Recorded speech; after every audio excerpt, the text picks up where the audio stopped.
शीर्षक: हनुमान का चुना हुआ योद्धा। शांतिपूर्ण गांव सूर्यगढ़ में अर्जुन नामक एक लड़का साधारण जीवन जीता था, लेकिन भाग्य ने उसके लिए कुछ असाधारण योजना बनाई थी। एक दिन भगवान हनुमान को समर्पित एक प्राचीन मंदिर के खंडहरों की खोज करते समय अर्जुन को एक चमकता हुआ स्वर्णिम लॉकेट मिला, जिस पर प्राचीन संस्कृत में शिलालेख अंकित था। जैसे ही उसने उसे छुआ, एक दिव्य ऊर्जा उसकी नसों में दौड़ गई और एक गूंजती हुई आवाज उसके मन में आई। तुम चुने गए हो मेरे बच्चे, अब हनुमान के आशीर्वाद तुम्हारे हैं। अर्जुन का शरीर बदलने लगा, उसकी मांसपेशियां असीम शक्ति से भर गई, उसकी त्वचा इस्पात की तरह चमक उठी और उसने अपने भीतर एक अत्यधिक ऊर्जा का संचार महसूस किया। अब वह स्वयं हनुमान के दिव्य गुणों से संपन्न हो गया था।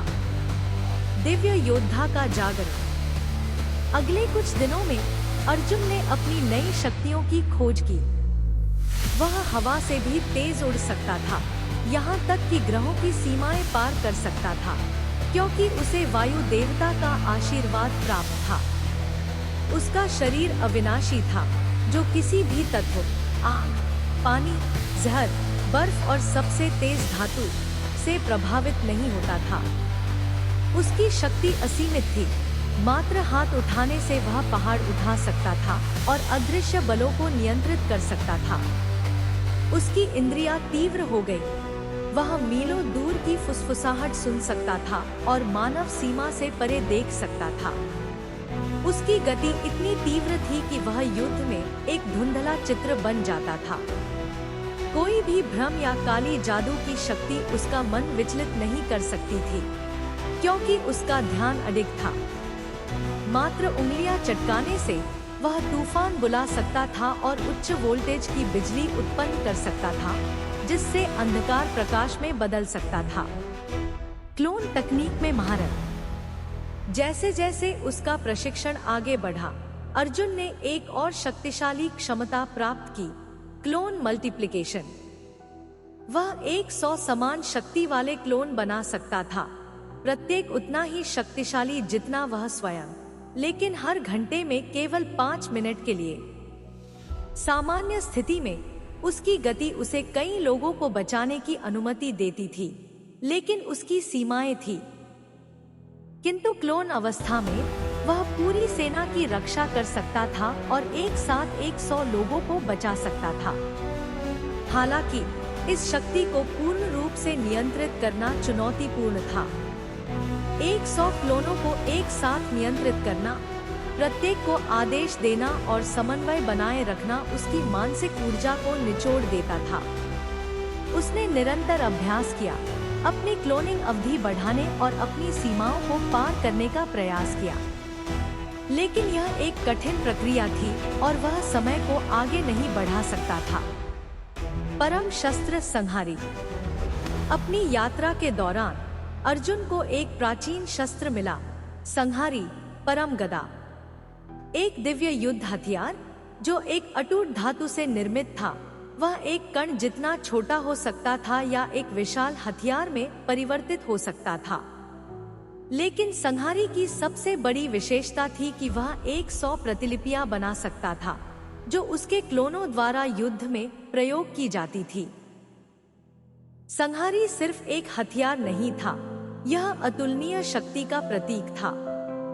यह एंटी मैजिक कोटिंग से आच्छादित था, जो अर्जुन को किसी भी जादुई हमले से सुरक्षित रखता था।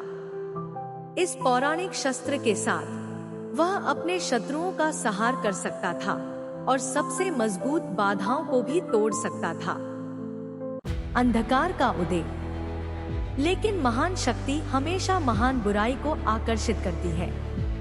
एक दुष्ट तांत्रिक रक्तासुर, जो काले जादू के माध्यम से दुनिया पर शासन करना चाहता था, वह वर्षों से हनुमान के आशीर्वाद को खोज रहा था। जब उसने अर्जुन के भीतर उसकी शक्ति महसूस की, तो उसने अपने दानवी सैनिकों को उसे पकड़ने के लिए भेजा। अर्जुन, जो अभी भी अपनी शक्तियों को समझ रहा था, ने इस पहले हमले का सामना अपनी दिव्य शक्ति से किया। रक्तासुर के सैनिकों ने आग, बर्फ के भाले और धातु की जंजीरों का प्रयोग किया, लेकिन कुछ भी अर्जुन को नुकसान नहीं पहुंचा सका। एक ही झटके में वह विशालकाय रूप में बढ़ गया, जिससे उसके शत्रु उसके पैरों के नीचे कुचल गए। अगले ही पल वह एक कण जितना छोटा हो गया, जिससे दुश्मन उसे पकड़ भी नहीं सके। उसने अपनी बिजली की गड़गड़ाहट से आकाश को चीर दिया और अपने शत्रुओं का सफाया कर दिया। लेकिन रक्तासुर हार मानने वाला नहीं था। उसने भ्रम और मननियंत्रण वाले मंत्रों का प्रयोग किया, लेकिन अर्जुन की अडिग मानसिक स्थिति के कारण वह असफल रहा। क्रोधित होकर उसने अपनी सबसे शक्तिशाली काली शक्ति का उपयोग किया, एक विनाशकारी जादू जो पूरे जीवन को नष्ट कर सकता था। परम युद्ध। अर्जुन आकाश में ऊंचा उठ गया, अपनी असीम शक्ति को केंद्रित किया। उसने अपने हाथों को फैलाया और तूफान ने उसकी पुकार का उत्तर दिया। एक विशाल बिजली का गोला उसकी मुट्ठी में आकार लेने लगा, जिसमें दिव्य ऊर्जा प्रवाहित हो रही थी। उसने एक प्रचंड प्रहार किया और वह विद्युत गोला रक्तासुर की काली शक्ति से टकराया।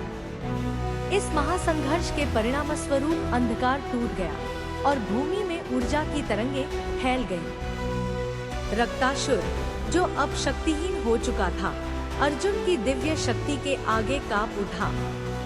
अपनी अंतिम शक्ति का उपयोग करके अर्जुन ने उसे शून्य में निर्वासित कर दिया, यह सुनिश्चित करते हुए कि वह फिर कभी दुनिया को संकट में नहीं डालेगा। विजय और सुरक्षा का वचन।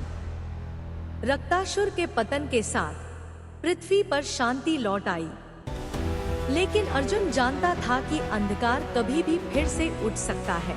किसी भी लोक में अपनी शक्ति के साथ उसने निश्चय किया कि वह न केवल पृथ्वी बल्कि पूरे ब्रह्मांड की रक्षा करेगा।